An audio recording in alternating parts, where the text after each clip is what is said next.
প্রিয় ভিউয়ার্স, আসসালামু আলাইকুম। আজকের ভিডিওতে থাকছে খেতলালের অন্যতম একটি শিক্ষা প্রতিষ্ঠান নিয়ে বিস্তারিত তথ্য। আশা করছি ভিডিওটি শেষ পর্যন্ত দেখবেন। ভালো লাগলে অবশ্যই একটি লাইক, কমেন্ট এবং শেয়ার করে পাশে থাকবেন। তো চলুন দেরি না করে ভিডিওটি শুরু করা যাক। খেতলালের শিক্ষা অঙ্গনে দীপ্তি ছড়াচ্ছে সরকারি সাইদ আলতাফুন্নেসা কলেজ।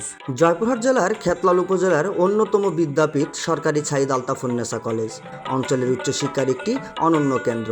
প্রতিষ্ঠার পর থেকেই এ কলেজ খেতলাল সহ আশেপাশের শিক্ষার্থীদের উচ্চশিক্ষার সুযোগ করে দিয়ে এগিয়ে যাচ্ছে এক আলোকিত ভবিষ্যতের পথে।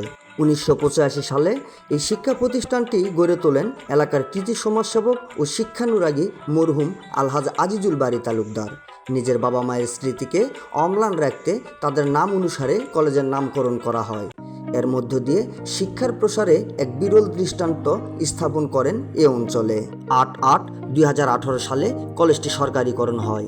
বর্তমানে সরকারি সাইদ আলতাফুন্নেসা কলেজে উচ্চ মাধ্যমিক, ডিগ্রি ও অনার্স পর্যায়ে পাঠদান চালু রয়েছে। মানসম্মত শিক্ষা ও সুশৃঙ্খল পরিবেশে এ কলেজ ইতিমধ্যেই গড়ে তুলেছে অসংখ্য দক্ষ ও মেধাবী প্রজন্ম।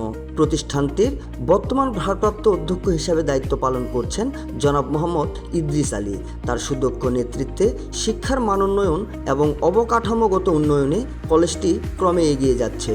সরকারি সাইদ আলতাফুন্নেসা কলেজ শুধু খেতলালের শিক্ষাক্ষেত্রকেই সমৃদ্ধ করছে না, পাশাপাশি এ অঞ্চলের সামাজিক ও সাংস্কৃতিক উন্নয়নেও রেখে চলেছে গুরুত্বপূর্ণ অবদান।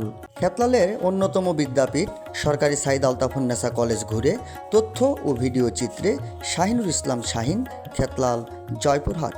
ভিডিওটি ভালো লাগলে অবশ্যই একটি গঠনমূলক কমেন্ট করে যাবেন। ধন্যবাদ।